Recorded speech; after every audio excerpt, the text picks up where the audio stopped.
What up, what up, what up? It's your boy back at you with another video. And today's discourse is going to be all about the Queen Charlotte Flair. And the question that I'm going to open this up with, that I'm going to ask all of you: does WWE have a Charlotte Flair problem? This is for all my Charlotte Flair people. Whether you love her, you go to bat for her, or you hate her, I want y'all to sound off and tell me what you truly think about Charlotte Flair. And if and why the fans hate her, why we can't see her, why we can't ever cheer her. I'm going to break all that down. But first, let me know in these comments below how you guys personally feel about Charlotte Flair. So, in this video, I'm going to talk a lot, okay? And I'm probably going to say a lot of things most people won't want to hear. Ask me if I care. I just don't. For example, shout out to Chan Man on X. Chan Man is the sole reason why I'm making this video, because this had hella comments under it. Chan Man wrote, you'll see his tweet pop up, Charlotte Flair is already one of the all-time greats, no doubt. But I think some fans feel her character hasn't evolved much since she hit the main roster. It reminds me of Roman Reigns when he was still the big dog, using Shield music and gear. Once he reinvented himself as the tribal chief, fans truly locked in and saw his greatness in a whole new way. If Charlotte ever brings a fresh layer to her character or gives us something we haven't seen before, I think the crowd would really rally behind her. Just my take. Okay, all right. It's not a bad take. I actually agree with it in some cases. Has Charlotte's character evolved? No. And one of the biggest reasons why, in my opinion, Charlotte Flair's character has never evolved is because Charlotte Flair ain't a real character in the wrestling business. Charlotte Flair is Ric Flair's daughter. And I think that's what she is. That's what she is in real life. Charlotte Flair is Ric Flair's daughter. I mean, let's be real here.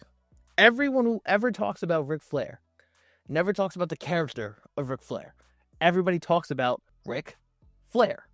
Ric Flair is what you see is what you get, on the camera or off the camera. It's the same thing with Charlotte Flair. What character is she playing? Would it be cool to see Charlotte Flair play a character? That'd be dope.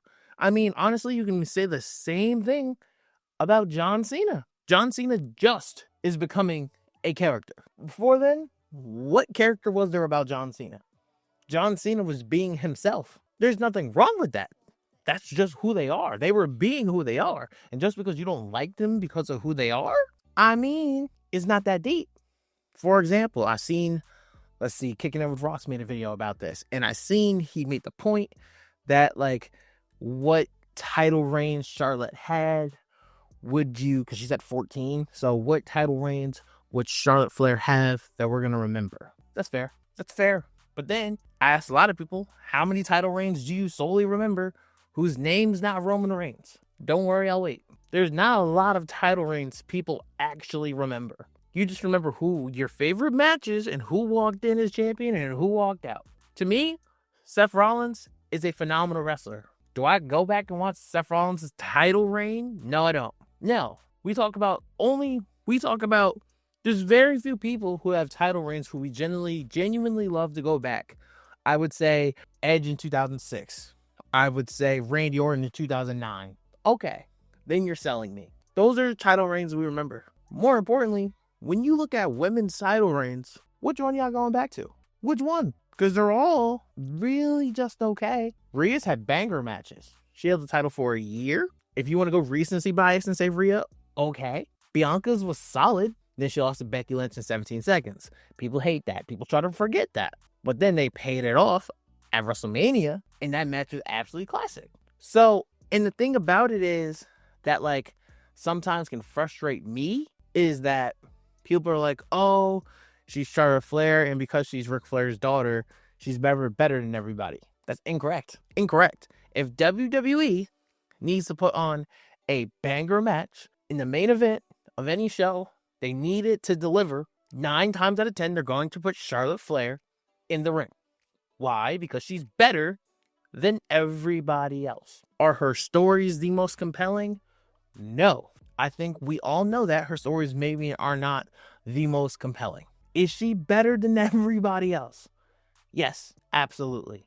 And the funny thing about it is, as fans, motherfuckers, people were doing the same thing to Rhea Ripley.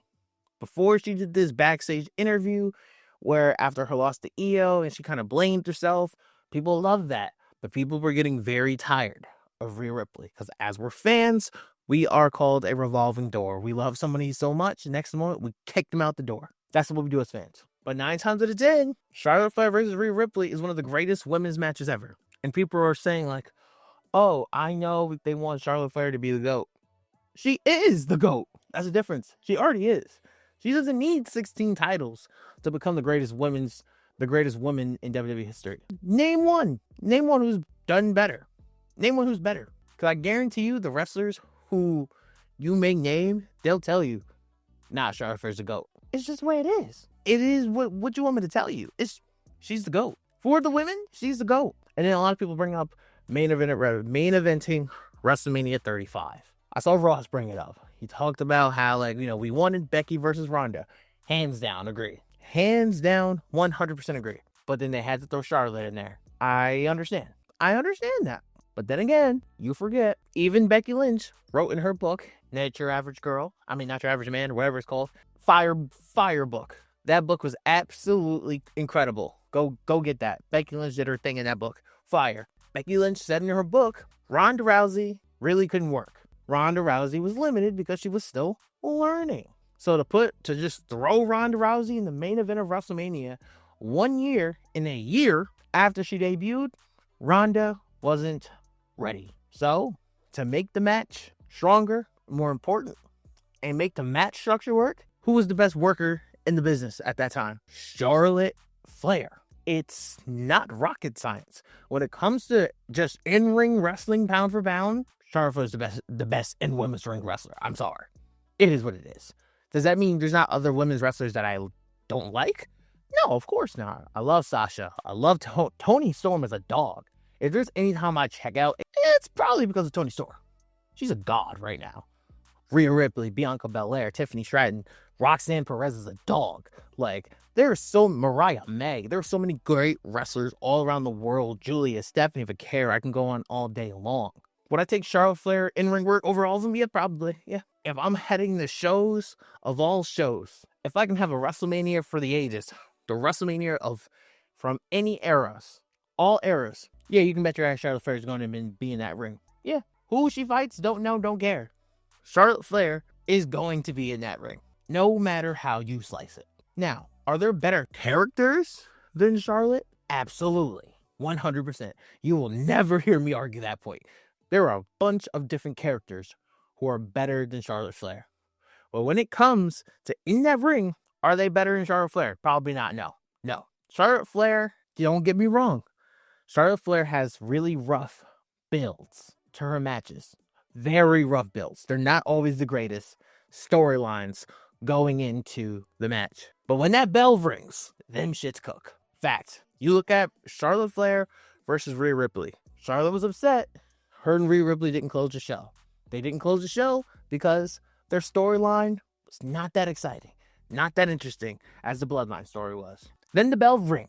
Then when that bell rang, Charlotte Flair versus Rhea Ripley at WrestleMania 39, that match was insane. That match arguably was one of the best of the weekend. That match was incredible. That's the difference. Like it or hate it. Now, did WWE do Charlotte Flair wrong as having her come back as a babyface? Yes, 100%. They were never gonna cheer Charlotte Flair. I'm sorry. And I'm a Charlotte Flair guy. I knew they were gonna boo her out the building because they just don't genuinely like her. But instead, I would have basically went the John Cena route with Charlotte.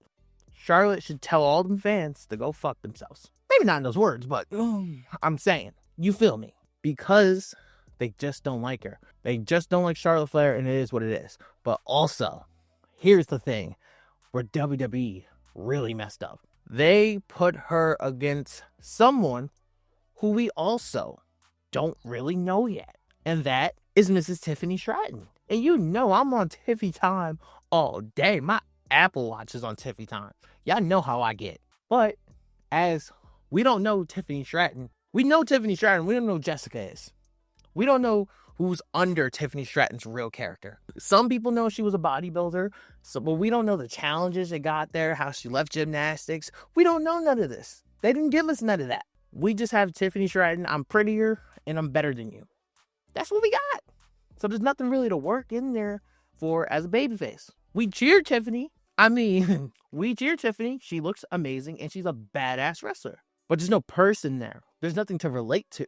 Remind you of somebody? Remind you of Charlotte. It reminds you exactly of Charlotte. Only difference is Tiffany Stratton doesn't have a father named Ric Flair. That's the difference. That is the exact difference. Tiffany doesn't have Ric Flair. But when you look at Tiffany's character and like, why do you like Tiffany Stratton?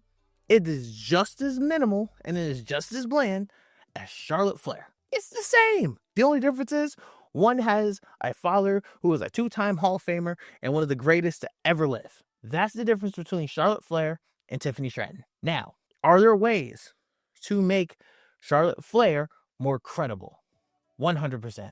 100%. How? Charlotte Flair would have to get comfortable with exposing her failures to the world and how that scared her. Because right now, you look at that interview that she did on Sherry. The reason why that interview was so good is because Charlotte Flair talked about how afraid she was to let the world know that she failed again. She was afraid to let anybody know. That's why it was kept so under wraps and kept so secret. And that is some very strong things to live by and with things to say.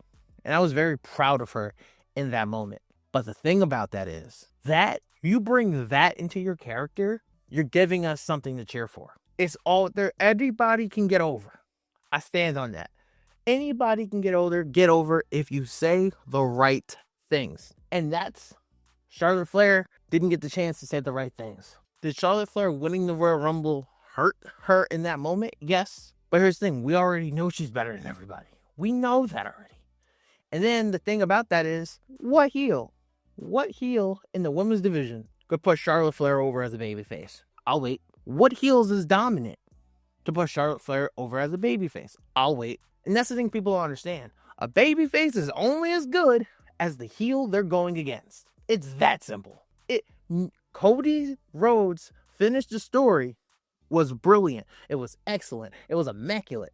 It means significantly less if he didn't go against one of the greatest champions of all time, the tribal chief Roman Reigns. The meaning gets cut way out. CM Punk versus Drew McIntyre. Punk, shot rocket, babyface. Drew McIntyre was a hated heel. CM Punk versus John Cena. CM Punk as the rebel, huge babyface. The Summer of Punk. Technically not a heel, but people were booing the shit out of him anyway. John Cena, because people were tired of John Cena. It always matters with the person you're going against. And the thing is, Charlotte Flair is going against someone who has not been put in, who's not seasoned enough to control a crowd, to control a storyline. She's not there yet, and she's so damn young. She's getting there.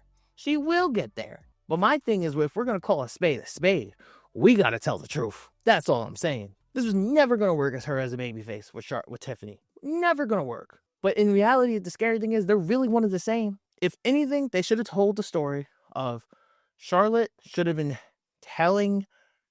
tell Tiffany everything she's went through is something she could be and something she can end up as. They compare her to her for a reason, but Charlotte should tell her, you don't want to be me. You don't want to see the things I've gone through. Yes, I am the greatest of all time here, sure. But outside, I am alone, and I got to live with that every day. You have to make us feel with that. You have to make us feel something about your character. And that's what people are missing. So when I look at this tweet, bring a fresh layer to her character, it's fucked up. But the fresh layer to her character is to take her flaws and turn them into a storyline. That's it. Talk about, even if it's as a heel. Like, I would love to see Charlotte say, like, fuck you to the fans because of all the bullying she's seen on social media and people making fun of her body and her looks and all of this.